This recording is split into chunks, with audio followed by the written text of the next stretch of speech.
We're ready to go when you are. Mr. President, we're ready to go when you're ready. Okay. Roll call, please. Sure. Director Michael Schaefer, Here. Director Arthur Perry, Here. Secretary Arlene Schaefer, Here. Vice President Robert Wooten, Here. President James Fairman. Present.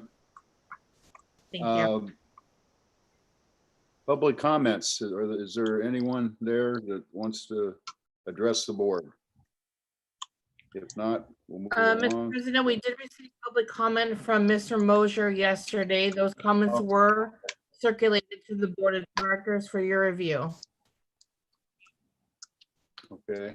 Anybody have any comments No, I don't. or questions? Excuse me, Mr. President, but no, those sorry. comments Okay. were specific, addressing specific items, weren't they? That is correct. So we'll address those at those time.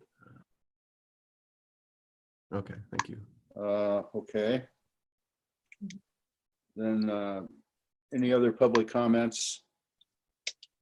No, items of study.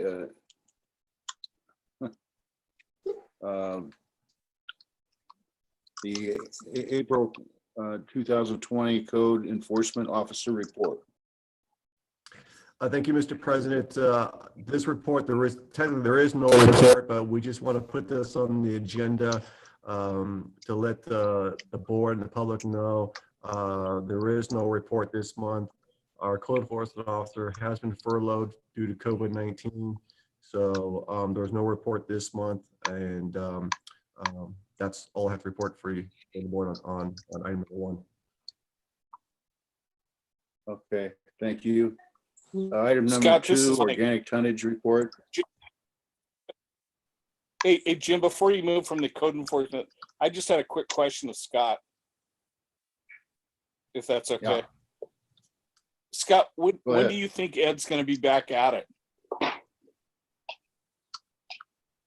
Scott, when do you think Ed's going to be back at it? Yeah, I'm thinking about it. I'm thinking about it before I'm responding to you, Director Schaefer. It'll probably be when we get to maybe stage 3 on the governor's order. You know, it's I'll have to assess it by then. Yeah, because right now, Okay. his time has been spent at the City Ball Gardens. Even if I could have him back, I don't know if I could, because he's been spending so much time up there. Honestly, I don't have a affirmative answer for you right now, Director Schaefer. I'm just assuming maybe possibly when the governor goes to state. We can monitor that, and then you can let us know at a later date. Yeah, Yes, it wasn't that pressing. I was just curious. So no big deal. Okay. Solid waste diversion report. First of all, we get the organics tonnage report, and Mr. President, I also want to inform the board and the public there is no organics tonnage report because we did not receive the data from CNR on time. So we will have the April and May tonnage report. It's your June study session meeting. Okay, thank you. Battery recycling What happened with the program, final. What I'm happened sorry, with the question organic? by someone. We just didn't receive the tonnage. We didn't get the data from the CNR. They didn't submit it to us on time, or we just didn't receive it from them. So once we get that, we'll resubmit Okay, the April and the May tonnage in the June report. And then the solid waste diversion Okay. report, item number 3. You might recall the board has given us a bit of a reprieve on submitting this report. We requested this reports be delayed until we can confirm or do some more research to ensure that the data is accurate. Right now, we just don't have a lot of confidence in the data with COVID-19. So this report will be suspended temporarily until we have more confidence in the data. Okay. Any other questions on that? Let's move along. Battery recycling program, final report. Sure. Nabila, are you on? Nabila? Yes, there? I am. Okay, yes, Yes, I'm can you so hear me? Nabila Guzman is going to be giving this report. Yes. Good morning, President Perryman and members of the board. This year's battery recycling contest was held from September 2019 through April 2020. 23 schools signed up for the contest, but only 18 schools actually participated, and they collected a total of 10,162 pounds of batteries. Sonora Elementary won first place for the first time, and they have received a reward of $1,200 for their efforts. Due to the COVID-19 pandemic, no reward presentations were possible this year, but staff did post a congratulatory message to Sonora Elementary on social media. A total of $7,400 was given to 18 schools for their collection efforts, and the breakdown of the rewards is included in the staff report for your review. Additionally, a total of $7,723.12 was the cost for the collection and disposal of the batteries collected. This amount will be refunded by the Household Hazardous Waste Grant that the district has received from Car Recycle. So we will get the refund for the disposal cost after June.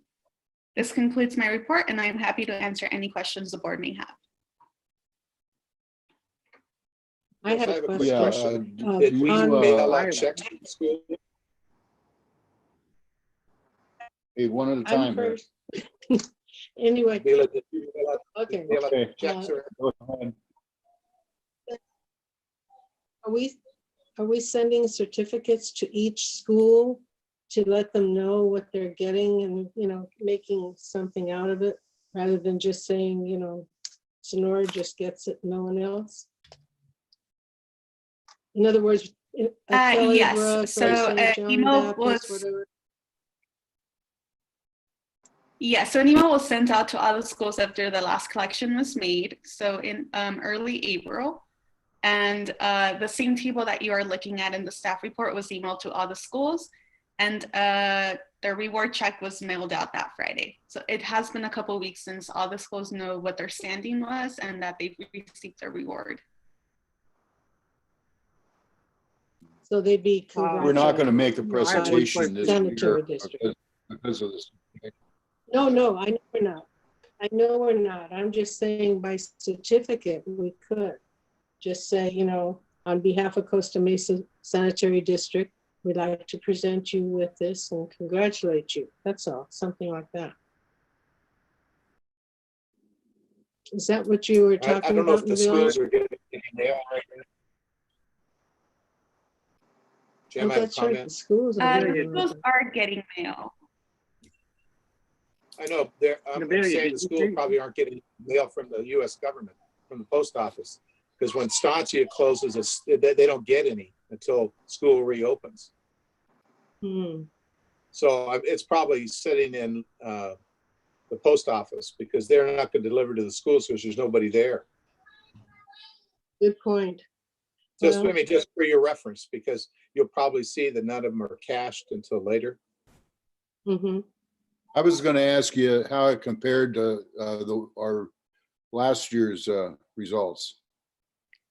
So last year we collected 12,000 batteries, but this year the schools ended up closing due to COVID-19 a little earlier. So not all the schools got a chance to do their rush collecting. Most of the schools I found do their collecting the last month. So with COVID-19 interrupting their school year, those other 4 schools that had entered the contest but did not turn anything in might have batteries for next year. So the total collected amount was a little lower than last year, but I am thinking that it is due to COVID-19. Yeah. Okay, any Well, other questions? Yeah, I just, I have. I wanted to ask a question on the Killybrook Elementary School. They collected 10 more pounds than Christ Lutheran, and they got looks like $450 more. Why did staff choose to do that? Wow. Yeah, Well, that is just the ranking system, and the ranking system is a little bit lower in the staff report. First, second, and third place, those are the set amounts. Oh, And yes, Christ Lutheran did collect 10 batteries less, but that is just kind of how their totals ended up. okay. So that's based on the criteria that we had in the program. Correct. Okay. I just had a comment. I just wanted to say that I think we have more schools than we've ever had, 18 schools, or 18 participants, I should say. That was great. Yeah, no, it's definitely a good program that we're gonna Oh, maintain. yeah, I see now. The last year we had 20 though. This year we had 18. Correct. So there was a little minor drop, but again, most of the schools like Tewinkle and Adams Elementary do their collecting the last 2 months of the contest. And again, with the school year going to virtual learning, they just didn't have a chance to do their collecting. Okay, anything else? Let's move along. Sewer master plan update. Thank you, Scott? Mr. President. So you may recall this was first presented to the board in March. And so I believe there were still a lot of questions the board had from the last presentation. So staff decided to bring this back today. Michael Benesh is going to give him this report and see some directions from the board. So I'm going to turn it over to Michael. Thank you. Thank you, Mr. President. The last CMSD sewer master plan update was completed in 2005. During the last several years, this office has been collecting and evaluating data for use in the current sewer master plan update. The master plan update today has included the following assessments: sewer main and pump station capacity, impact of accessory dwelling unit related density increases, sewer main calcium buildup, and ductile iron pipe rehabilitation. Under sewer main capacity, the following steps are required to evaluate the sewer system's ability to handle the expected ultimate flows: compiling a GIS database of the district's facilities and projected land use. Rob Hamer's worked with EEC to create a digital atlas and database of the district's sewer mains, manholes, and pump stations. The sewer main and structure information, size, slopes, and materials were obtained from the CMSD atlas and as-built plans and added to the database. Parcel lines and areas for the land were served by the district were obtained from the County of Orange and added to the digital database to ensure accuracy. Flow area boundaries were then developed for the different segment of pipe and pump stations to be evaluated in the district. The latest general plan land uses were obtained from the City of Costa Mesa, City of Newport Beach, and County of Orange late last year and assigned to the parcels in the digital database. Flow coefficients for the various land uses were assigned to each of the expected land uses, and the area of each type of land use within the flow area boundaries was determined. In prior master plans, the flow coefficients were applied to the gross area of the land uses, including streets and drainage channel easements. After reviewing the flow coefficients from other districts, land use population statistics from the City of Costa Mesa, zoning and development codes from the cities of Costa Mesa and Newport Beach and the County of Orange, it was decided to use the flow coefficients from the prior master plan, but apply them to the net areas of the parcels and not the street areas. The flow coefficients are equivalent to 75 gallons per day per occupant for the residential land uses. The ultimate peak flow also includes an expected 800 gallons per day per acre inflow from storm inflows. The expected ultimate flows for the sewer system were calculated for the different segments of the sewer system and compared to the design capacity of the sewer mains and pump stations. The design capacity of sewer mains up to 18 inches in diameter is the capacity of the pipe flowing half full. Larger pipes is 3/4 full. The segment of sewer pipes that are expected to be over design capacity in the ultimate land build out were identified, and the severity of the expected capacity deficiency classified as flowing more than half full, more than 3/4 full, or more than completely full at ultimate build out. The sewer mains that were identified as being undersized based on the expected future flows were then visually inspected in the field at peak flow times to determine if they were flowing at or near capacity now. The mains that appeared to be flowing at capacity now had flow meters installed and the flows monitored for 2 weeks to determine if they are in trouble now. There will be 1 pump station and 42 sewer mains that will be undersized at ultimate build out. There are 22 sewer mains of those 42, with an expected ultimate flow depth above half but less than 3/4 of the pipe diameter. These mains will need to be monitored in the future, but may not need to be replaced if the peak flow depths do not exceed much more than half the pipe diameter. The sewer mains with an expected ultimate flow depth above 3/4 of the pipe diameter will have to be replaced at some point in time, and additional pipes constructed to mitigate the flow. The results of the sewer main flow analysis and the pump station flow analysis are in the tables attached to the report. Accessory dwelling unit density increase. The City of Costa Mesa's accessory dwelling unit ordinance took effect January 1st, 2020. The City of Newport Beach's accessory dwelling unit ordinance took effect April 20th, 2020. Both are based on the requirements of SB 1069. Of note in the ordinances is both ordinances allow for the construction of an accessory dwelling unit of up to 1,200 square feet on existing single-family residential lots, even if the additional unit exceeded the zoning density for that lot. Both ordinances also allow for ADU construction of at least 1 unit and up to 25% of the existing dwelling units on multifamily residential lots within the existing non-habitable building spaces, such as garages.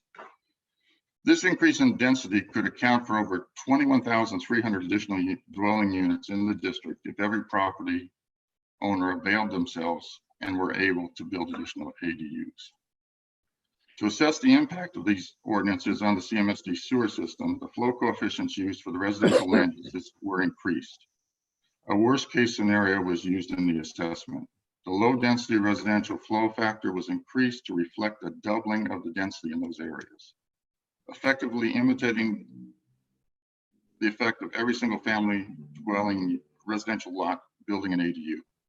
The flow coefficients for the medium and high density residential zones were increased by 25%. The result of this increased flow analysis indicate that, as expected, the sewer mains that were already going to be undersized will be more undersized. There were 3 additional sewer mains that will be undersized based on the increased flows and 1 additional pump station. I have to correct that. I believe it's 3 additional pump stations. None of the impacted sewers will be flowing more than 3/4 full. The analysis also indicates that there will be 3 additional pump stations which will not have capacity to handle the ultimate flows with the ADU density increase. The ADU increased flow analysis is included in the sewer main flow analysis and pump station flow analysis results attached to the report. On calcium buildup, the district completed its first district-wide CCTV program over a 4-year period from 1989 to 1992. At that time, there were noticed small white dots on the pipe, but not a large amount of calcium buildup. When the district embarked on a second district-wide program from 2006 to 2009, the district found the small circles and chalk kiln had grown to a full diameter layer of extremely hard calcium. Carbide cutting tools and chain flail heads were unsuccessful in removing the calcium layer. One cause of the calcium buildup is calcium-laden groundwater that infiltrates into the openings in pipe joints or manholes. However, sewer laterals and mains inside the Costa Mesa Sanitary District, where there is no groundwater, have also been subject to calcium buildup, possibly indicating the buildup is due in part to house regeneration or pool water produced by the County of Orange shows that the depth of groundwater within most of the district is more than 30 feet. There are several areas served by the district that have depths of groundwater of 10 feet or less. Those areas are north of the 405 freeway, along the westerly boundary of the district near the Santa Ana River, and areas close to the Back Bay on the east side. CCTV inspections show that the thickness of the scale varies throughout the district service area. In some places, it is a 1/4 inch thick or thicker and completely covers the non-wetted portion of the pipe, while in other places, the scale is less thick, with coverage less complete or uniform. Finally, some locations show that the scale is only present in sporadic patches. The 18 sewer main segments with the most severe scale buildup are in or near the areas with the shallower depths to groundwater. After working with other local agencies and the National Clay Pipe Institute, the emerging calcium problem was found to be nationwide and was affecting other pipe materials besides clay pipe. NCPI took the lead and found that the calcium could be dissolved using a high concentration mixture of hydrochloric acid and citric acid. However, due to federal and state regulations, chemical removal cannot be accomplished, and the removal of the calcium must be completed through mechanical means. Special high pressure nozzles have been used to successfully remove the deposits from the sewer mains in other districts. The cost for removing the deposits has been reported to be approximately $7,000 per sewer segment. That's manhole to manhole. A trial cleaning of a segment of sewer main should be conducted to evaluate the cost and effectiveness of cleaning the sewer main without damaging the pipe. In the segment of sewer main where the buildup appears to be concentrated at the pipe joints, a slip liner may be used to prevent intrusion of the groundwater into the main at those points. The location of the sewer segments which currently require removal of calcium deposits are shown on the attached exhibits. Ductile iron pipe. CMSD has been aware of the need to rehabilitate the ductile iron sewer mains in the district for a number of years. Ductile iron pipe has been used historically throughout the district for several reasons. The most prevalent reason is that DIP is on the list of allowable pipe materials that can be used for the construction of sewer mains near or crossing water mains when the separation requirements of the California Health Code cannot be met. Vitrified clay pipe is not allowed in those circumstances. The reasoning being that DIP is less likely to crack and leak than VCP.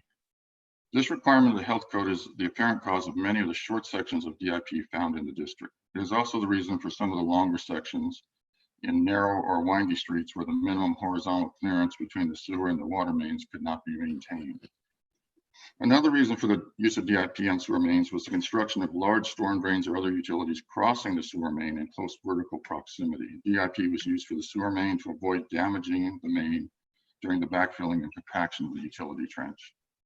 In some instances, the reason for the DIP sewer mains in the districts are less obvious. Either Caltrans or perhaps the required the use of DIP for several sewer mains that crossed into Caltrans right-of-way.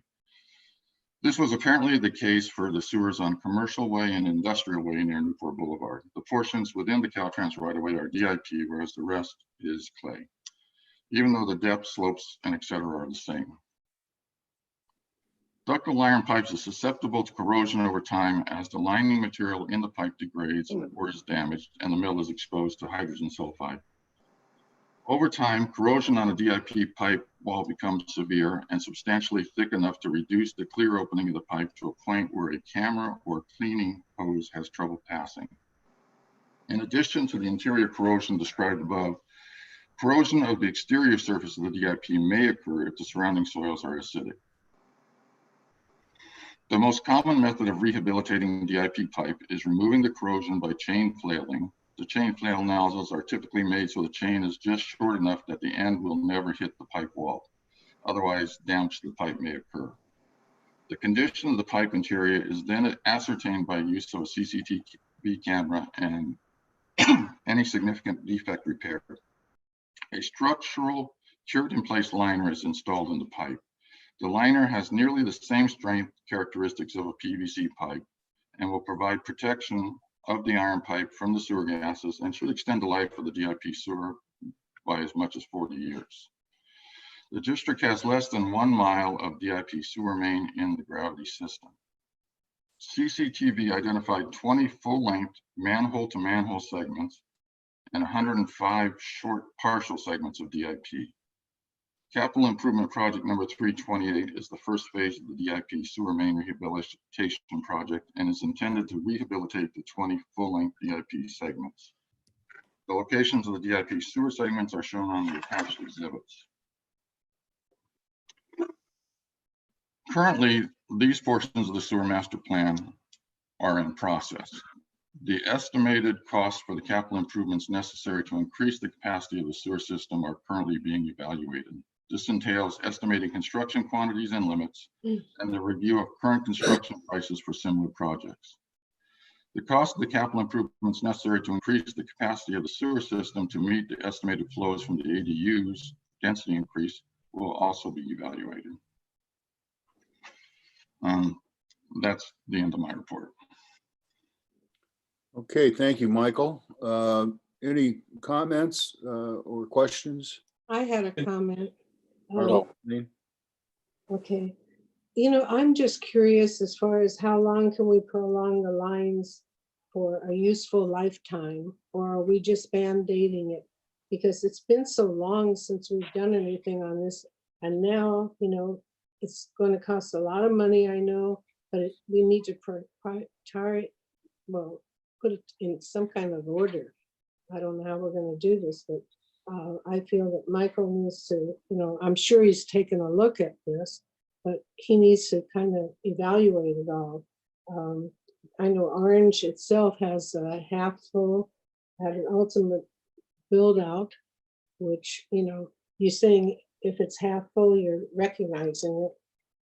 But, you know, I'm just concerned what's going to happen. It's been since 2005, I guess, that we've really looked at it. Anybody else have a comment? I have a couple comments and questions. Basically, when we encounter a sewer that's not large enough, the developer wants to build a project on, it's their money that is going to be required to be able to build that development. Is that right, Michael? That's correct. Yeah. So basically, you know, the segments that are undersized when a development wants to occur, it's on the developer. The lateral, you said the laterals had shown some calcium deposits, and there are other segments that appeared to be above the groundwater that had calcium deposits. But my suspicion is that during the rainy season, you know, the water comes down through the ground and then goes in the cracks. And so my question really is, are those segments generally the ones that have the least calcium deposits, or have you made that comparison? I'm sorry, you cut out a little bit there. I didn't hear the whole question. Okay, when it rains, the groundwater, you know, goes down and goes in the laterals and or the segments that are above the groundwater. And I'm wondering if you could make a determination, or if you have any information to be able to make a determination of, are those segments like the house laterals, do they have less calcium buildup in them? Maybe because of less frequent infiltration or infiltration, yeah. Or have you made that determination? We haven't made that exact determination. There are places in the district where I'm sure when it rains, water gets into the trench that the sewer is in and imitates being under the groundwater table. So yeah, water will infiltrate into the pipes. That will be less often than the ones that are actually under the water table for a good part of the year. Right. And the most severe ones are in those areas where the groundwater is the highest. Yeah, so my suspicion is it's just periodic infiltration, you know, due to when it's raining. But the other thing you said was state regulations prohibit chemical cleaning. Is that the state or federal, or is that Orange County Sand District, or as I understand it, it's both state and federal regulations prohibit it. Putting acid into the sewer pipes. Okay.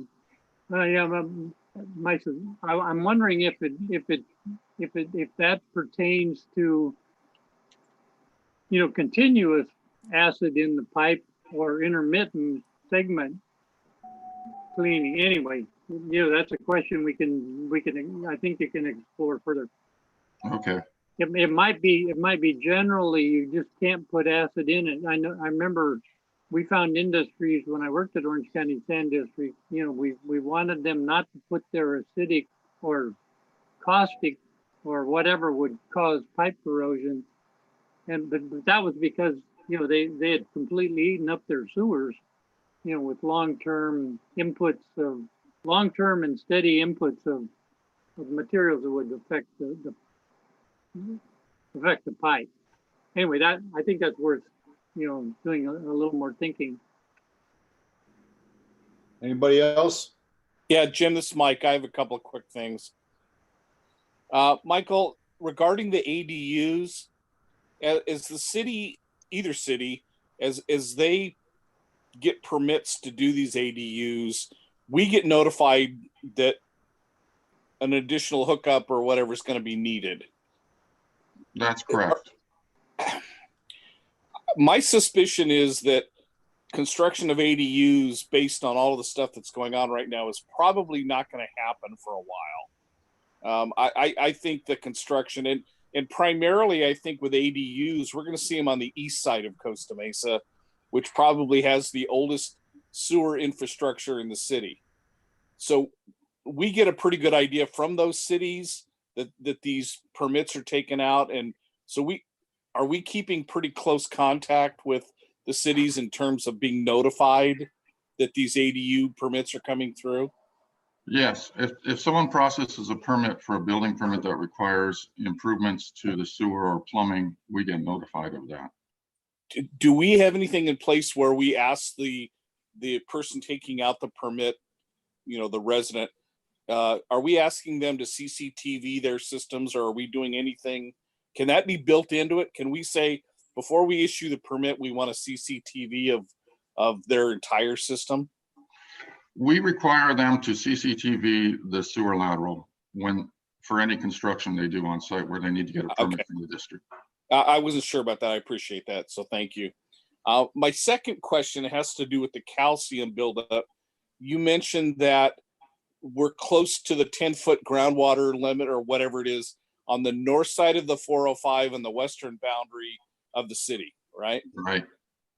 Yes. That just happens to be where the new Mesa 1 or 1, whatever they're calling the huge residential project going in. That's exactly where that is.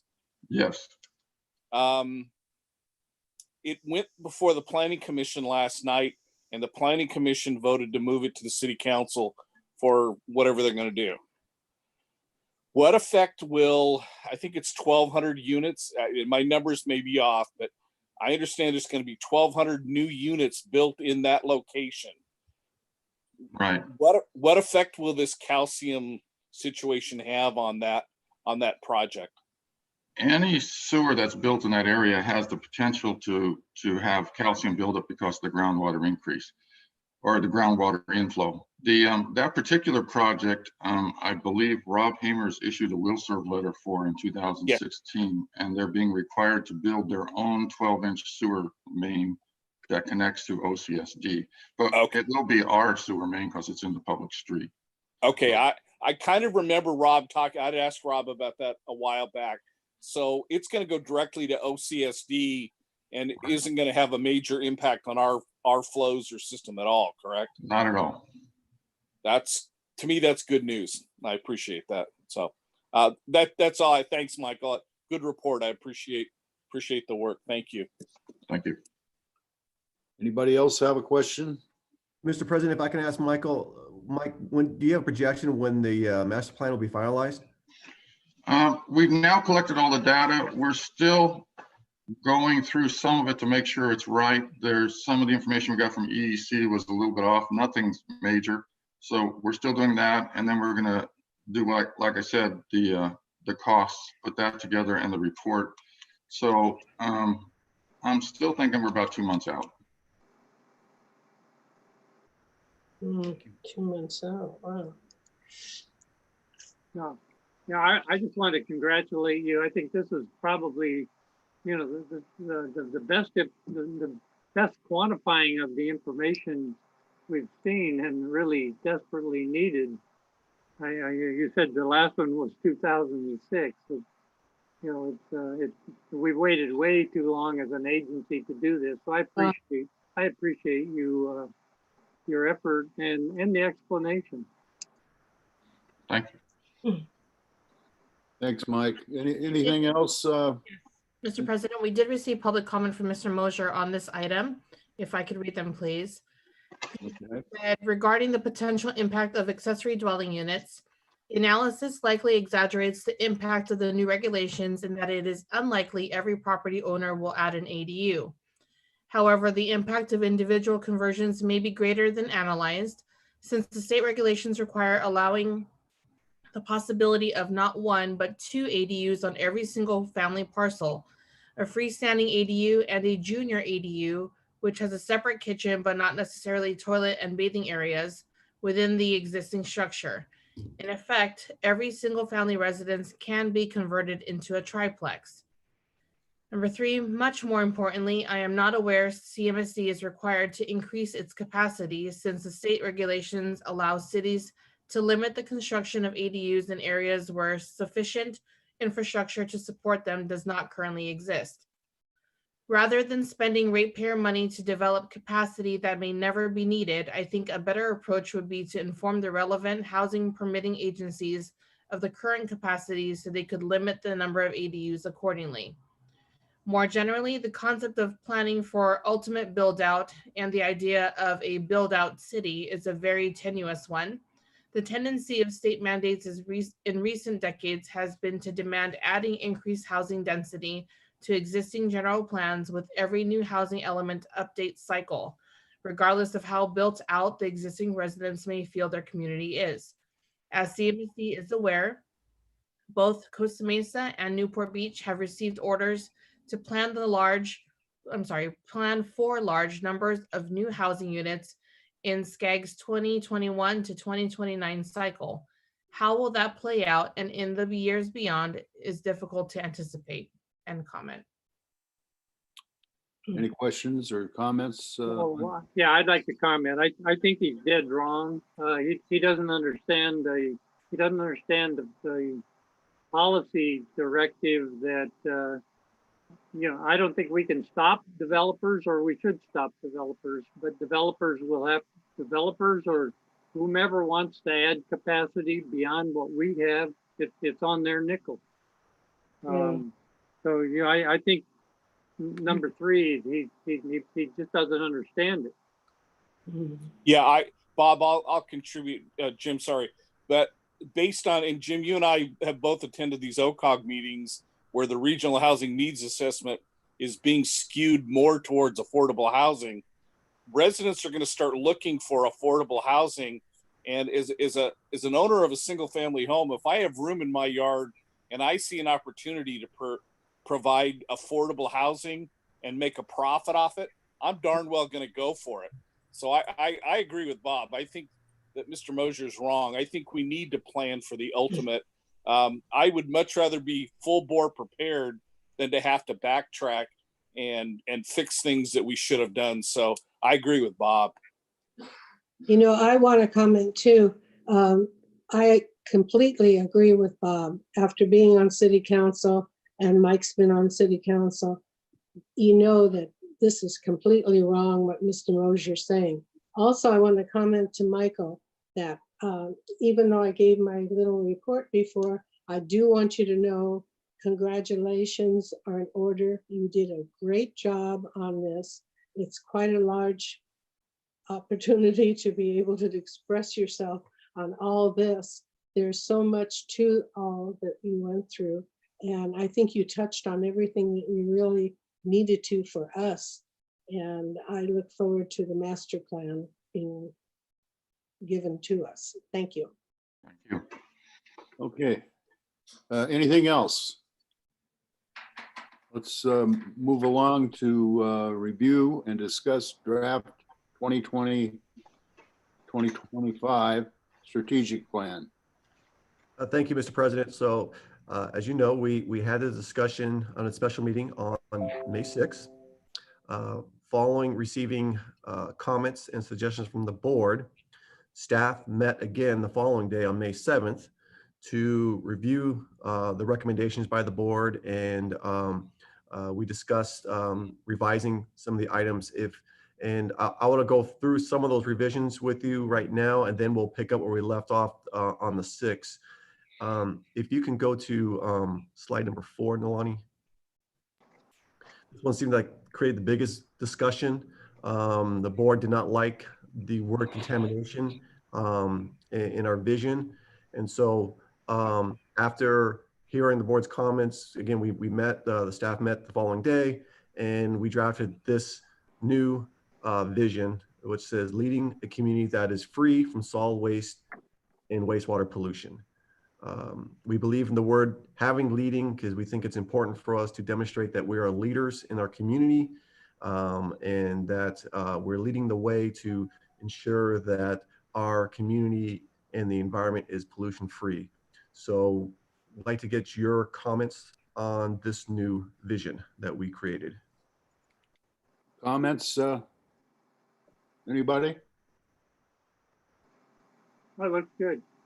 Yeah, I think it does too. Good. Well, thank you. Thank you. I'm glad you like it. Let's see if you go to the next, let's see the slide number 7. Next slide 7. So I think so this one, I know that there was stress for the board wanted emergency preparedness higher up on the list. Concern is that maybe the public might feel emergency preparedness does not get the attention as the others do, which again, I want to reiterate, all 8 elements are important. We felt that maybe we can put emergency preparedness at number 3.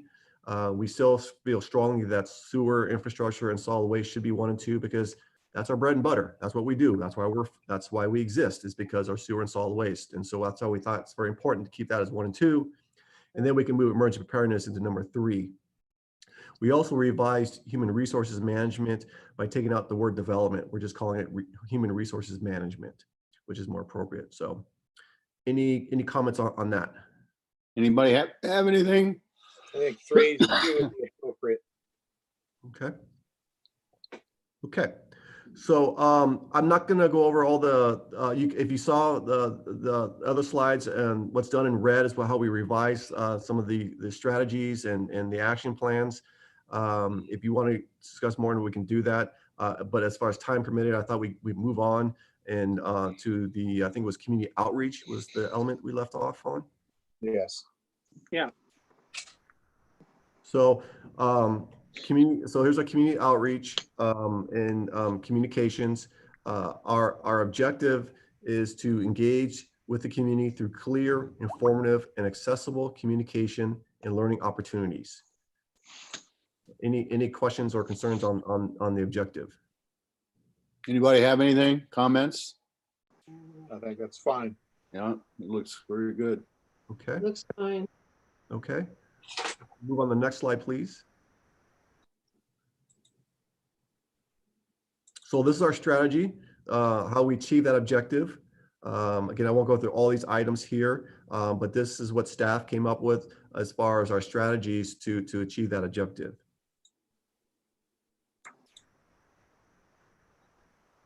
Okay, if there's no comments, we can move on to the next slide.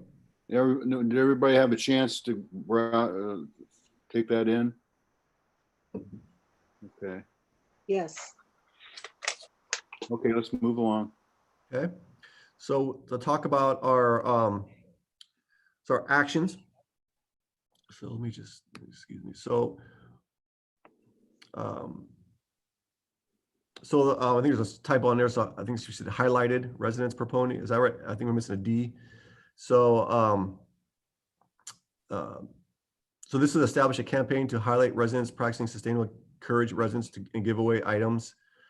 This is the one item, and it's either we can, there's three action plans on here. I don't think there's one is better than the other. It just gives us an idea on how to our action plan to achieve that strategy. And this is to encourage or to kind of very similar to when we did our behavioral study in the organics recycling program, when residents learned that their neighbor was participating in organics, they got excited and they started participating in organics. So that the thinking was very similar in this way, where we find someone that does a really good job recycling, then we would put their picture in a newsletter and say, hey, congratulations being a sustainability hero of the month for recycling such a great job. We think that's a good way to encourage people to get excited and recycle. So any Any thoughts about that? Well, yeah, I have a comment. I think the December 2020 should stand alone, and I think that's establishing the program. So by December 2020, Right. get rid of the word ongoing, and then under determined star residents, I think that's going to be an annual thing. Okay. And then implement sustainable hair. That looks like it's monthly. Mm-hmm. So you know, put annual and monthly there, and Sure. Okay. Is everybody in agreement with that? Yeah, I think that's a good idea. Fine. Okay. Okay. So the next one is, and we're doing this right now, and this is where we buy sustainable, promote sustainable household items. When we have our events, we'll have composting plates and utensils. We give away reusable products like the tote bag. So we're doing this right now, and we want to continue. It's a good way to promote the district. Mhm. People love that. They Yeah, love it. they appreciate it. Yeah. Yes. Implement a style guide for district communications. I can't remember if one of my staff can describe to the board the style guide. What is that intended? If someone on my staff can please explain. Scott, yes, this is Gina. A style guide is used to make sure that all of our communications have the same look and the same feel as far as how we write, as far as the colors that we use. So it's just meant to streamline our communications. Okay. this would be done by Tri-Peppy or staff. Or, It can be done by either. So I think we still have yet to determine that. okay. Gina, would that also include that we have some kind of our symbol on say the Chamber of Commerce stuff that goes out? We're the only ones that don't have it. I think we just need to send our logo to them so we can reach out and they add Right. that. Yes. Right. Thank you. Yeah, I like that, Arlene. We need to get closer to the chamber, and they can help us, and we can help them. Yes. Definitely. Okay, so moving on, the next action item is to redesign our website with approved style guide. This is something staff's been looking into, making sure it's ADA compliant, making sure it's easy to navigate and find what you're looking for. Sometimes you see a website that just ton of information and you just don't know where to start, so we want to make it a user-friendly type website. So this costs money. So that's where we're budgeting in 2022 in the new budget cycle. So that's one of our action plans on this item. And then the last one on this page, monitor and report communication metrics. We're doing this right now. How this is just a really good way to monitor our activity, especially now that we have Tri-Peppy on board. We definitely want to see if the number of likes are going up, people are following us, so it's good metrics to have. Next slide, please. So enhance our communication platforms. We have several action plans on this one. Implement a robust email marketing platform. Gina, and then can you go into more details on this one too? Sure. So part of Tri-Peppy Smith's scope of work is to include email addresses for a large portion of our residents. And so we plan to use those email addresses to send out email blasts through a new marketing platform like MailChimp or something similar. Good. Okay. And then we want to definitely update our social media policy. I think that's always something we need to do. Conduct promotional campaigns through regularly scheduled social media posts. We do that now, and so we'll continue doing that. Investigate methods for reaching traditionally hard to reach populations. We tried. We're doing that right now in a newsletter with the Spanish speaking residents. I think that was a good decision by the board and the district to do that. So we want to also see what other populations out there are hard to reach And then once we find those populations, we strategize on how to reach, what's the best method to reach them. We want to engage in gaps and create a plan to address those gaps. And I think that's very important. TriPeppy will help us on that. Continue to assess and improve OpenGov, GoGov mobile app, ensuring users are able to find answers into questions, solutions, and problems. So again, we want to, and correct me if I'm wrong, Nolani, this is our app. We want people to, more people to use it and show it's easy to use. Is that correct, Nolani? Yes. Okay. Well, I'll give you one example. We had a resident that made a call. I think it was on a Friday when we were closed. That a trash truck hit a tree and it broke a large branch, and went in the street. And she was having a hard time getting hold of people of the district, the city. My suggestion was that, if she used the Gov Outreach app, she could have taken the picture of that tree and then sent that email. We would have got that email immediately, and then we could have contacted the people in city to have it addressed. And I think that's one way people can use that smartphone app is it's a really good way to communicate with us. So that's one example how that could be used. Consider adding texting capabilities as an option for residents to communicate quickly and easily directly to the district. We've done some research on this. There is a company out in South Carolina that does that, where instead of residents, when you want to get messages, you have to sign up for it. This is where we're looking into.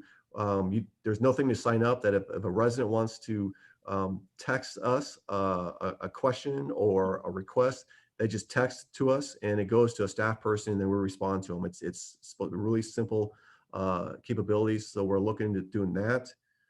Hey, Scott, let me add something real quick there.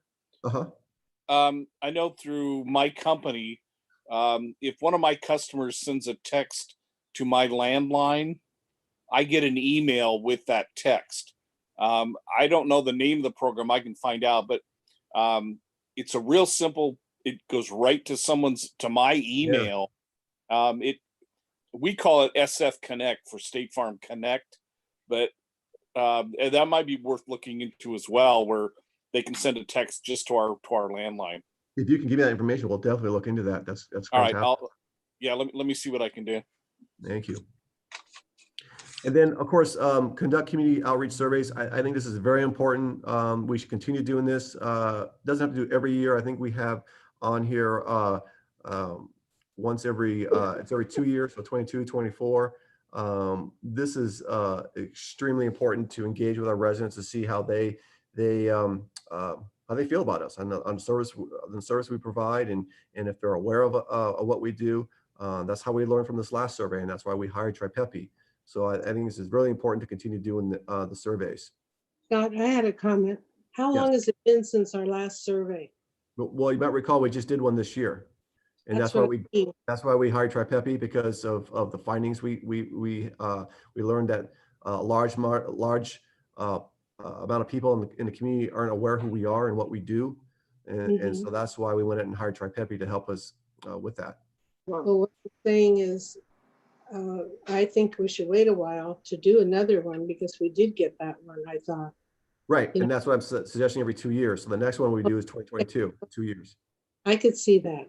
That could coincide with, but when we implement the TriPeppy recommendations to gauge, so TriPeppy will be done end of this year, or it's a year-long program. I kind of agree with Arlene. I think then we'll work on implementation strategies, and they won't take effect in less than a couple of years.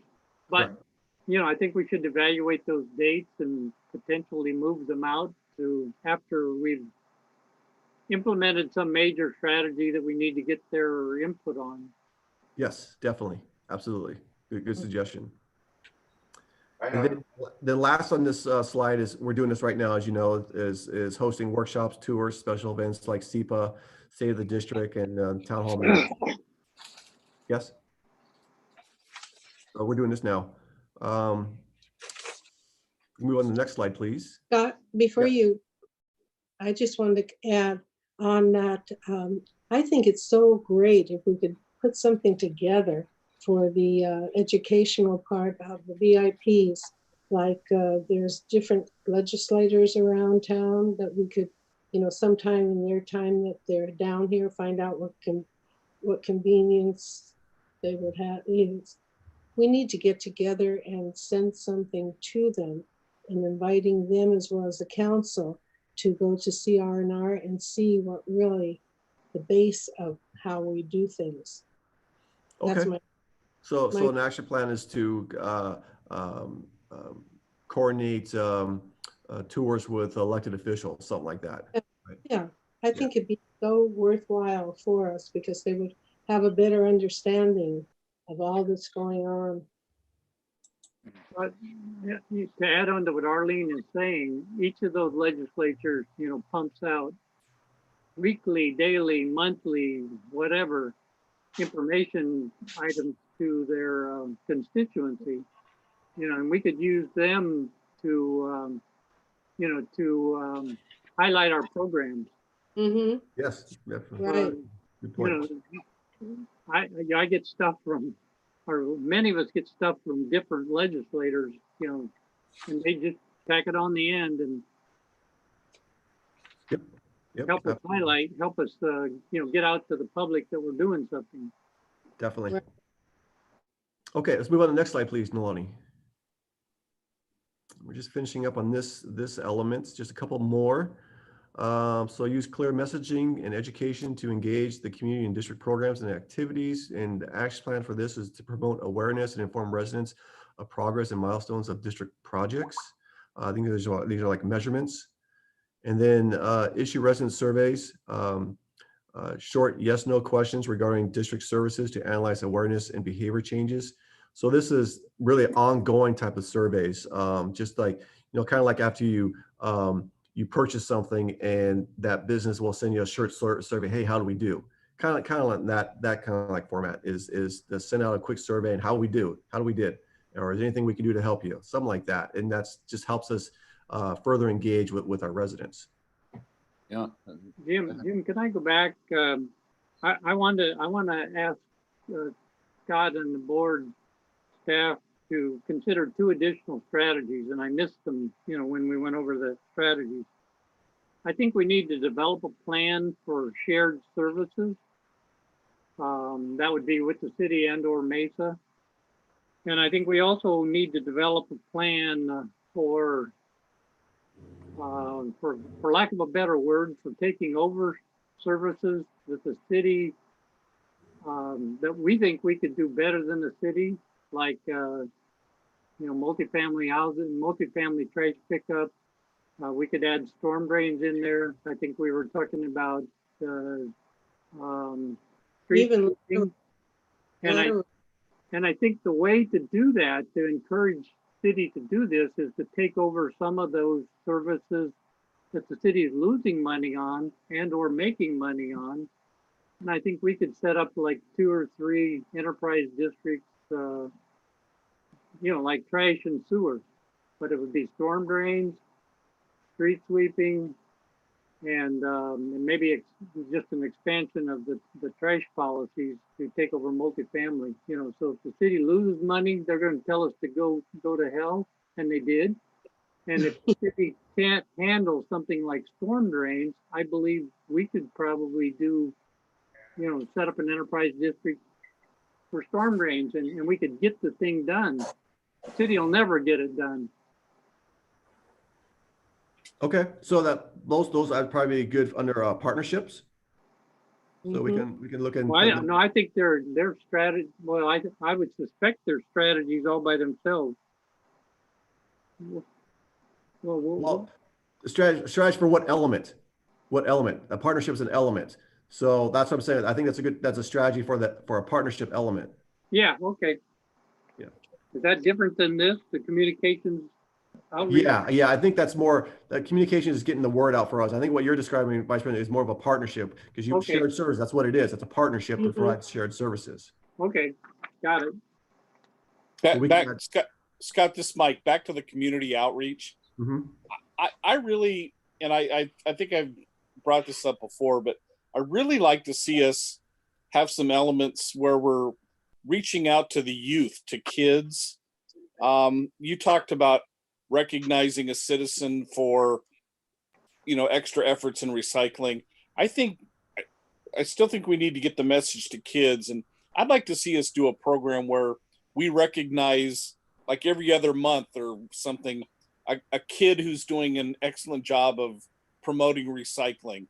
I'll give you a good example. Art Perry's got a couple of in his family. Jeff Arbor, who's with Orange County Recycle, his kids, they recycle like crazy. And if we could have a program, we do the battery recycling, which is fine, but just some kind of program geared directly to kids and spotlighting kids who are doing extra good jobs with recycling.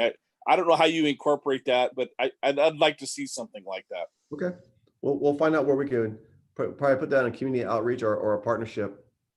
I'd say community outreach would be a good spot for it. Okay, sounds good. Scott, where is partnerships in the strategic plan? It's I think it's slide 18. I don't have the numbers, but is it before this or after this? Yeah, it's before. We talked about partnership on May 6th. Okay. Yeah, okay. Yeah. Got it. Okay. So let's go to slide 27. Before you go further, in relation to that last item that was highlighted here, I don't see it here now, but But the short surveys? no, right there. Collaborate with Orange Coast College Recycling Center. Along with that, Rancho Santa, what's the JC up in Orange in the hills? Santiago Canyon Hill, Santiago Canyon College. We've got a program, that lends itself to what we're trying to do. And they actually could have classes that are directly aimed at this kind of thing. And in my opinion, we ought to encourage Orange Coast College to offer classes locally, for, prospective employees would take advantage of. So we asked that years ago, and nothing really ever happened. Actually, they used to have a program at Orange Coast. Yeah. But that was 20 years ago. Anyway, I think it would be worth at least presenting the idea to them, and I don't know how we go about that, but there's got to be a way. Sure, we can look into that. Regarding Santiago Canyon College, we are partnering with them right now. We do job fairs with them, and some of our employees have gone to their classes. We used to have an internship program with them, so we've done work with them before in the past. To try to do that, some of the Orange Coast College, it's again we could always ask, but it's up to them, and we really don't have any much control of what they're going to do. But it doesn't hurt to ask. Yeah, do that. So okay, let's move along. Yeah, let's move on to 27. I think is it 27? Yes, there we go. Okay, so our next element is administrative management, and our objective for this is to ensure ethical, legal, and transparent management of the district while promoting safe, productive, and healthy work environment. Any comments on that? It's positive. It's good. Okay. Let's move on to the next slide, please, Melanie. Mhm. So these are our strategies. Again, we'll go bullet by bullet point, but this is what staff came up with to achieve that objective. Any questions? Anybody have a question? I'm reading it. Let's move along. Okay. Next slide, please. Looks good. Okay. So here's our action plan. So to maintain accuracy and accessibility of customer records, Suggestion is to audit our customer records to ensure accuracy. That's one action plan. Another action plan we have is display the district's core values at HQ and in the yard. We have, if you walk to the board, you can see our mission and our just cause. So we thought it'd be a good idea to let everyone see and reiterate to the board and to the staff what our core values are. So we thought it'd be a good idea to put that in HQ and into the yard. Review current performance management protocols and update methods and procedures where necessary. Diana, I think that's on. Can you go into more details on this one? Yes, so this would be our performance evaluations that we do annually for employees. So this would just be reviewing our current evaluation procedures, protocol, and making any necessary revisions. We're actually going to be starting with a new performance management software. So at the same time, we will just go ahead at that time and make any changes. Okay, thank you. Any question? Very good. The next item is review Orange County sanitation policies to determine if consistency is necessary. And this came up when we were considering reimbursing someone, and it was I can't remember. Bao could probably go in more details on this, but it was a reimbursement situation that we never came up across before, and so we looked at Orange County Sanitation District, and they had a policy for that reimbursement. And so our thinking was maybe we should look at some of their policies and see if that we're consistent with them. And so it can't hurt to look at their policies, and that's why this action plan came up. I like that. The next item is what we do now is we audit our sewer system management plan. And we do that every 2 years. We're having one this year. It'll be done in 2020. So then we'll do another one 2022 and 2024. One thing we haven't done, and we thought would be a good idea, is audit our standard operating procedures for responding to SSOs.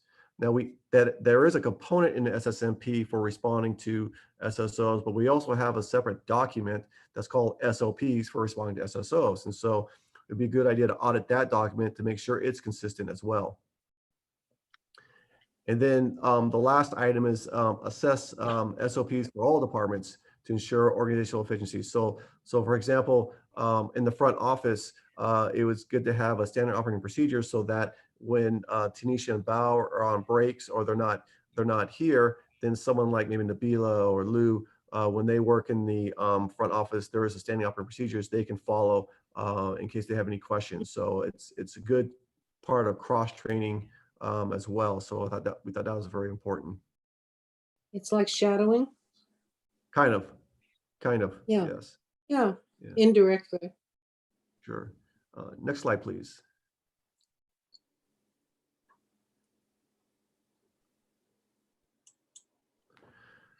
Okay, so the stay informed on federal and state legislations. One thing we'll start doing is subscribing. Well, right now we already subscribe to CSDA's advocacy news, but one thing on the federal side, what we need to do is subscribe and receive email notifications on federal rules.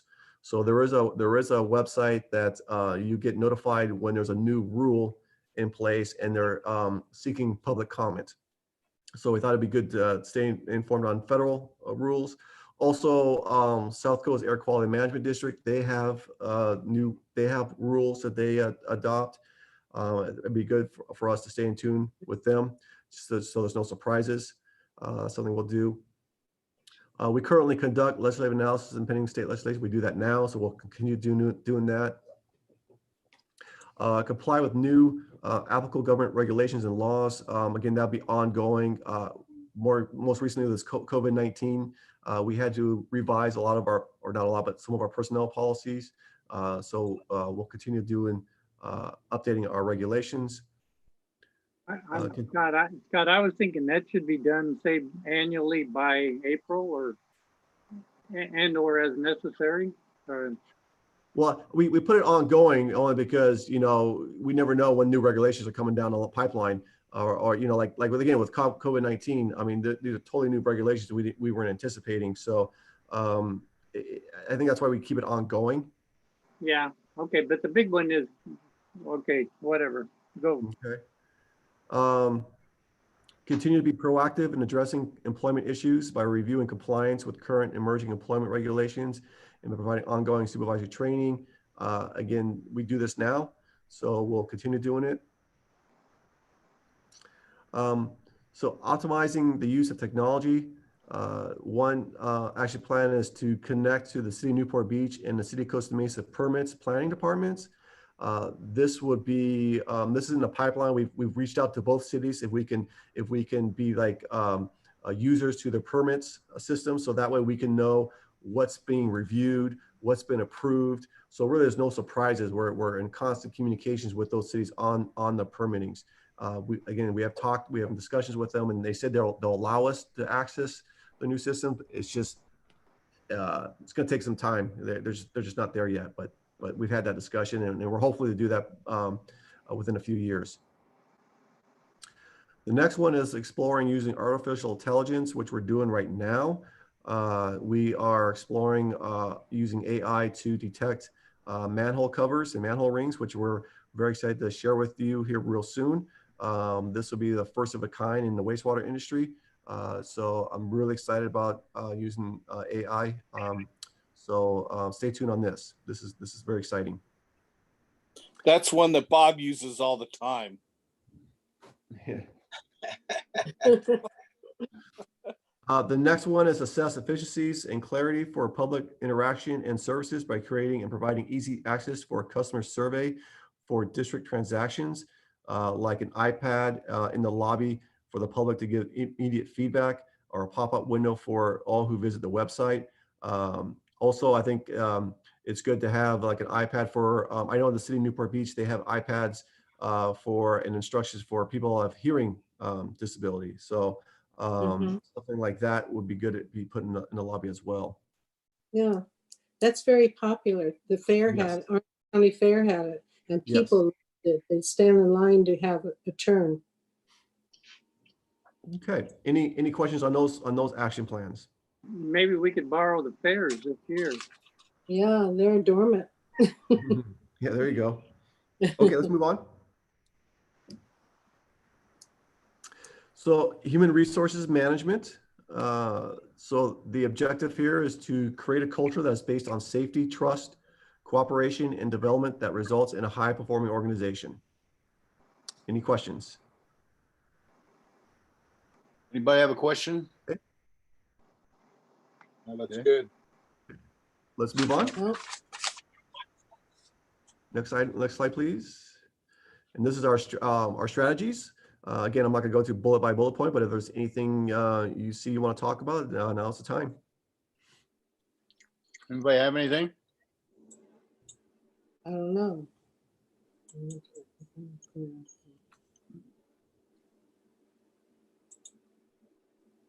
Okay. Looks pretty good to me. Next slide, please. So strategies that value and appreciate employees. So we have several action plans for this strategy. One is to implement a recognition board. We can put that in our break room where employees can post thank you notes and photos, announcements to share with staff. Demonstrate appreciation for employees through recognition and benefits that promote a healthy work-life balance, like recognition newsletter that we do right now. We have our all hands meeting, gym reimbursements that we do. Also, we have 980 schedules that staff appreciates. Provide effective work-life wellness services and education that promotes healthy lifestyles and improve health status, which we do right now. As you know, we have an annual health benefits fair that staff greatly appreciates. Under succession planning, promote individual development plan.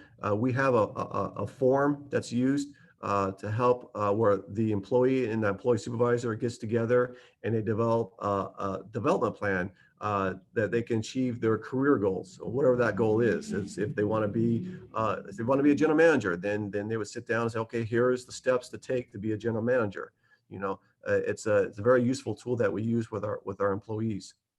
I think you should put annually there, you know, make them say yay or nay or fill out the form or not. Okay, sure, we can do that. The next one, employee engagement. Again, this is kind of similar to what we said earlier with residents. Just again, giving employees a short survey of how we're doing. If there's any questions they have, a level of satisfaction, just a really quick survey to keep them engaged. Next one is I think monthly is too often. I mean, it sounds like a lot of work. You're not going to get a lot of input if you just do it and do it and do it. So I think quarterly is probably quick enough. What do you think, Diana? So this, excuse me, this would be an opportunity, say something this month has come up and we want to survey employees to get a quick feedback. The in-depth survey will be annually. We'll do that once a year. This is just based upon, and if there's a month that there's absolutely nothing that we really need feedback from, we would skip that month. But I think it will be useful in knowing, for instance, say the benefits fair coming up in September, maybe we have a quick question about that, like what their feedback is, what kind of vendors they would like to see. So we just send that out. That's a quick little survey, but it wouldn't be time consuming. Okay, that's fine. Diana, do we Yes. have an employee box? In other words, that anytime they wanted, they could come up to the box and put in a little note and Like you'd get a suggestion box? Yes, yes. We don't. We have one for safety related matters that an employee could submit a suggestion or concern anonymously via that suggestion box, or but we don't have a suggestion box for random miscellaneous items. I just wonder. And then Diana, can you take on the next, describe the next one? Establish a method for employees to provide feedback on district programs, policy, and values. Okay, so then that would just be kind of the same thing, just so that we have our annual survey, but we also want to get feedback, just to have create ongoing feedback opportunities for staff to just give their input. Say we're starting some sort of a new program. For instance, when we start the new performance management software, we're going to want to be continuously interacting with staff to see what their thoughts are. Is there confusion? Did they need more clarity? Or is there something that, like, for instance, if there's something that they have concerns with about our core values that we're not following or meeting what we say we should be doing, we want to hear about it. Okay, thank you, Diana. And then the last item or last action plan on this page is what we do now, and it is extremely important for us to engage with our employees on their level of satisfaction being an employee here. So this is annually. We do this every about springtime, and so this is important. So we'll continue doing this as well. Next slide. So we will continue offering professional development opportunities through seminars, workshops, trainings, and conferences, which we do right now. We conduct a comprehensive employee satisfaction survey. Is that kind of like we just did last time, though? I think we just did that last time. So it's the same thing about conducting surveys. Again, very important. Promote open enrollment and benefits options through annual benefits fair. Again, I mentioned that earlier. It's very popular with staff having the benefits fair. Develop clear and understandable policies, which is obviously very important. Perform classifications compensation studies every 5 years. So we did one just last year. So our next one won't be due till 2024. And that's to make sure that our salaries and benefits are competitive with other special districts and cities. We stay abreast of current trends of total rewards, ensuring the district remains competitive in order to both attract and retain caliber of employees that have the right skills, competencies, and meet evolving district needs. So this is, Diana, can you go a little more on this one? Sure. So we just want to be aware of what other local agencies, competing agencies are offering employees that is drawing the employees to their agencies or helping to retain them. For instance, this year we implemented the gym reimbursement program where we reimburse employees for gym membership up to, I believe it's $25 a month. And so we just want to stay up with what the latest trends are. Total rewards being all benefits, compensations, we do the CWEA pay for wastewater staff, the driver's license, commercial driver's license incentive pay. We just want to make sure that we're staying competitive because we don't want employees leaving because we don't have as much to offer as other agencies. So we just want to remain competitive. Right, which kind of leads us to the next item on this action plan is review district incentives and compare with other organizations. So again, it's good to do like a survey. What are other districts offering their employees?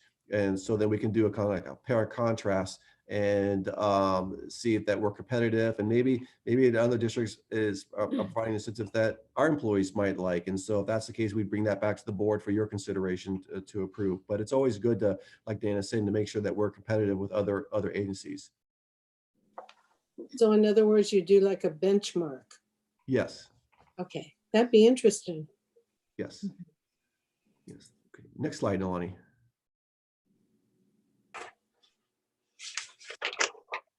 Okay, so provide safe work environments, which obviously is extremely important. Maintain district facilities and perform routine preventive maintenance services on district equipment. That's what we do right now. We conduct OSHA required training and quarterly safety committees. Again, we do that currently right now as we speak. We promote a healthy and safe work environment that mitigates risk and potential loss while maintaining compliance with state and federal regulations. Again, we do that. This we haven't done in a while, so I thought it might be a good idea. We've done it in the past, and that is to get SDRMA to perform a loss control visit. So basically, they come here and visit our facilities and do a risk analysis. I don't think it costs us anything as part of our membership. So we thought of doing that next year. Scott, and on this issue, does this include office safety? Yes, of course. Yeah, they have a whole ergonomic program that Dennis Yes. Timoney does. It's really good. I obviously I'm happy that we're going to do this. Where do you fit in here, Scott? The $1,000 incentive that SDRMA gives for safety equipment? I don't know. I'll have to look into that. Can I speak on that? Yeah, sure. So we submit, it's usually around March, April of every year, we submit paid invoices for safety related items, and then we get reimbursed for SDRMA. But I can see what you're saying, Director Schaefer, it's not on the action plan, but we can add that. I'd appreciate that. Thank you. Yeah. Okay, thank you, Diana. And then so under mentorships, continue to provide and promote coaching and mentoring opportunities. We have a very good mentorship program. The caveat though is that when an employee wants a mentor, it cannot be a mentor from the district. It has to be from someone outside the district. So we have people that have mentors from the city of Newport Beach, from the city of Anaheim, OCSD, that under our policy, they can meet with their mentor 2 hours a month. And it's just a great way to engage with other people on how we do things. And it's really another a good way to give them encouragement and suggestions. It's a good program. I'm very proud of it. Would somebody qualify from Orange Coast College? We typically look for a mentorship that's in the same profession. So someone that's has finance background, then we want that mentor to have finance background. You know, they want to be alike. So I don't know if anyone from Orange Coast College, they're instructors, and they're more theoretical type teaching, where we want our mentorships to be more practical, more day-to-day type of stuff that we do. I just wondered if somebody starting out and going to college there at the same time being able to see what the profession is like. I didn't. Yeah, no, it's not a mentorship with any students. That's not Okay. what the program, if that's what you meant. That's not what it's Yeah. entailed for. It's for our employees to get mentorships from other professionals in the industry. Okay, thank you. Using technology to streamline the process. This is continue to offer and seek additional user-friendly technology and mobile platforms that support expanded self-service for employees. So, Diana, what you can give example like Springbrook, I think, right? Yeah, Where we- so right now we have that. Springbrook has the employee self-service center where employees can go on, they request time off, they can check their pay stubs, et cetera. So just staying on top of that, if there's something, say if Springbrook were to expand and have some other technology, to make sure we incorporate that, and just making sure that it's user-friendly and serves our employees well. So whatever that might be, say there was some other software that we use that implemented a mobile platform, we'd want to jump on that. Our timekeeping system, we use easy clocking, where we have a time clock at HQ in the yard. Well, with telecommuting, we had to implement a mobile clock-in feature, and so we were able to do that. Easy clocking has that, they offer that. So now employees, when they're telecommuting, they still clock in every day using an app on their phone. So we just want to stay up with the latest. Yep, very good. Thank you, Diana. Okay, I think that's it for human resources. If there's no more comments or suggestions, I'll move on. Okay, The next anybody item. have anything? Okay, let's move on. Okay, this one's finance. And the objective here is to maintain a strong and sustainable financial position that ensures fiscal responsibility. Any comments on this? Sounds good. Okay, and we'll move on to the strategies. So again, these are our strategies that we will focus on to achieving our objective. Any questions? Do I have anything? Looks good. Okay, we'll move on to our action plans. Next slide, please. Okay, so the next ones we do right now. This is all the next three. If you have any questions, Caitlin's available to, and Lou are available to answer any of your questions. But we do audit our district finances in accordance with GASB and with the generally accepted accounting principles. We're always striving for an unmodified or clean auditor's opinion.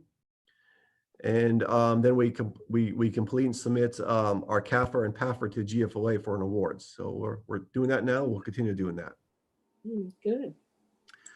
So this one, the next item, I know is the big issue. I think it's been directed by the board to bring this item back, and that's to review and update our refund policies. That's why you put in 2020. So we'll bring that back to you shortly.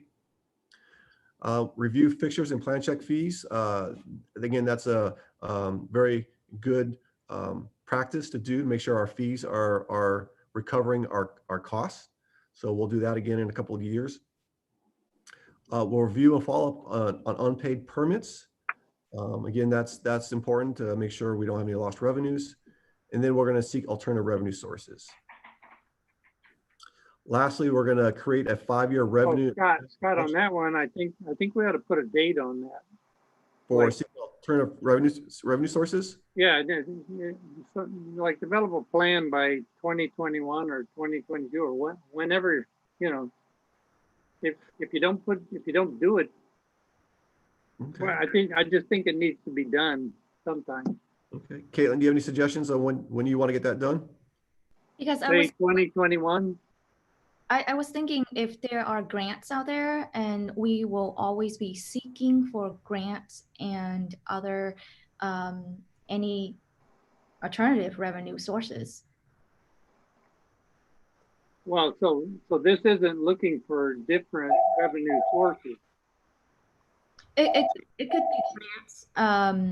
It could be ways to, like, for example, we came up with the idea of charging other agency for placing ads in our newsletter. So things like that. But those things I think ought to have an ending point, you know. So I think there's two parts. It's our normal activities, you know, that we do now, and also develop a plan for alternative revenue sources, which are new sources. Is that right, Caitlin? Right now we have we have grants. Yeah. And the office rental, those are ongoing. Right. But I think we need to have a separate item that is the alternative, you know, new, I guess we call it new revenue services. Sure, we can, I can get back with Lou and we'll think of something and also a date. And there may be none, but there may be, you know, maybe only one, but you know, I think staff can think this through and have a separate item for the existing and new. Anyway, you can do it. Okay, very good. Thank you. And then the last item on this page is create a 5-year revenue and expenditure projections. And we usually do this during the budget process. That's why we set it biannually. It's always good to try to forecast the future. So we do this during our budget process. So we'll continue doing that. Next slide. So the next one, we'll evaluate and maintain an appropriate reserve program, reserve policy for district funds. I think this is more important right now due to COVID-19. We want to bring back to you our policies and maybe reevaluate those reserve policies. I know Caitlin and Mark are working on something like that right now. We want to provide an overview of the district's investment policies to the board of directors. Mark does this every year. He does a really good job providing you basically a investment 101 presentation. It's very good, so he'll continue doing that.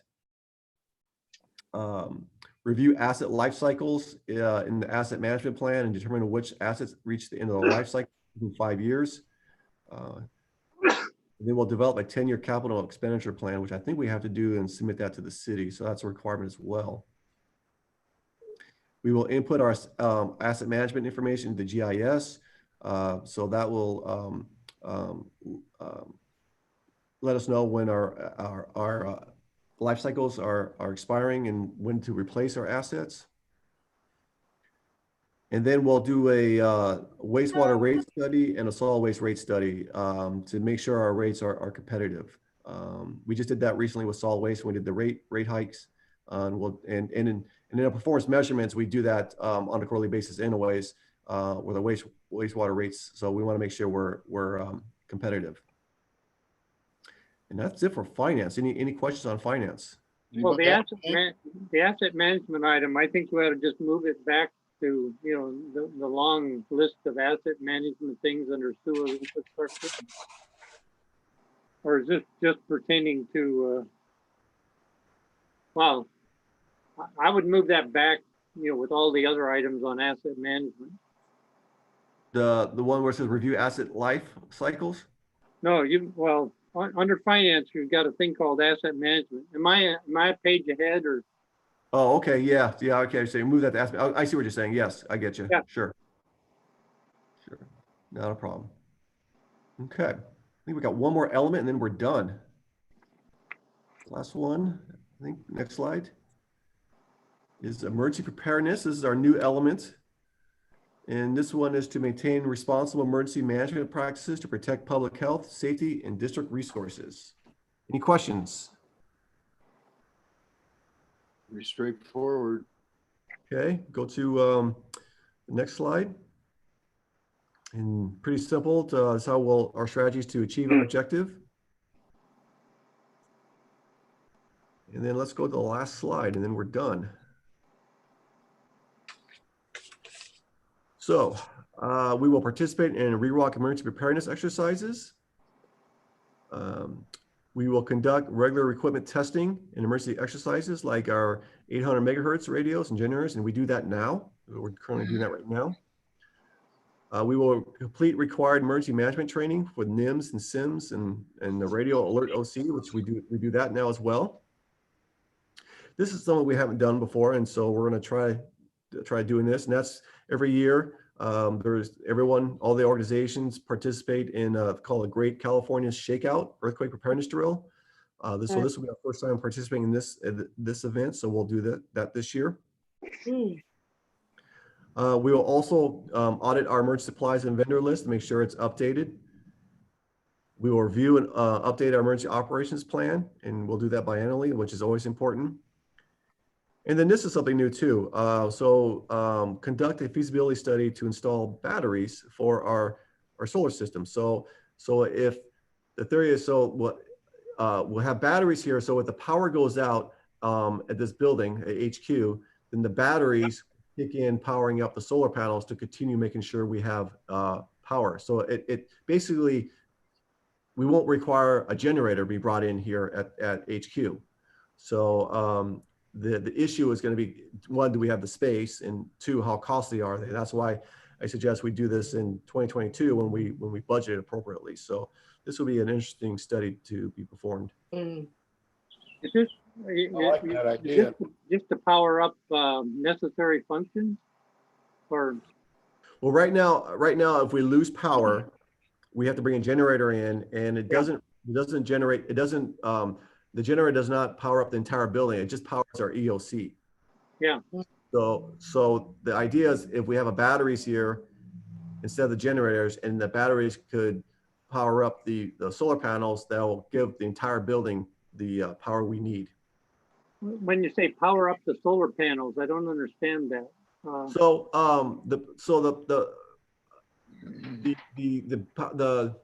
The solar panels still generate energy, right? It still Yeah. put electricity into the system. Well, it needs those batteries in the solar panels have batteries, and it's powered up by the electricity. And when the electricity is dead, then the batteries in the generator dies. So now we need power from the batteries to power the batteries in the solar system. If that makes sense. I know that's kind of confusing, but Yeah, well, yeah, no, I'll be interested in seeing what you, yeah, I think it's a good idea. okay. Hey, Scott, I would like to see another element somewhere in here that you guys maintain, like an emergency contact list of local agencies, Mesa, Water, City of Newport, City of Costa Mesa. Just have some kind of system or network that we know who to contact in the event of an emergency with those local agencies. Well, we do that. It's a good suggestion, but we do that now as it's part of our EOP update, and it's also part of our audit emergency supplies and vendor list. So we look at that on a continual basis and make sure it's updated. Okay, that's fine. So Anybody else have something? Nolani, I think Mr. Mosher had some comments on this. If you could read that to the board. Yes, he did. Give me 1 second and pull that up. His comments are, I submitted written comments on this when it was before the board at their May 6th special meeting, which I assume the board members have seen. It looks like the board made some good changes, some of which have been inexplicably rejected by staff. I continue to think the mission sounds more like that of a health department than of a trash or sewer district. I also continue to think the bullet point title summary slides for each objective should list strategies in the same order that they are detailed with action plans on the following slides. End comment. And Nolani, if you can share Mr. Mosher's comments for the May 6th meeting to the CAC, so they have that, his comments, he suggested that as well. So, well, the Citizens Advisory Committee is meeting tomorrow night. They're going to review these slides. We probably won't get through all of them tomorrow night, so they'll probably have, if they want to, they'll probably have another meeting and possibly in May. So we get their comments on all the slides. And then the plan is to present the final draft to you at your June board meeting. Okay. Very good. Okay. Well, thank you very much for your comments and participation. I greatly appreciate it. Good job, Scott. Well, thank you. Thank you, Director. You did a good job. Well, it was a good team effort. It was, again, this was a very well collaborated effort by all employees. I want to thank all employees for helping and giving their input on this important document. That's what I like. You shared it all. Anybody else have anything for the good of the cause? Not really. If not, I'm going to adjourn this meeting. All right. Boom. Thank you. Thank you. Stay well. Yeah, you all stay well now.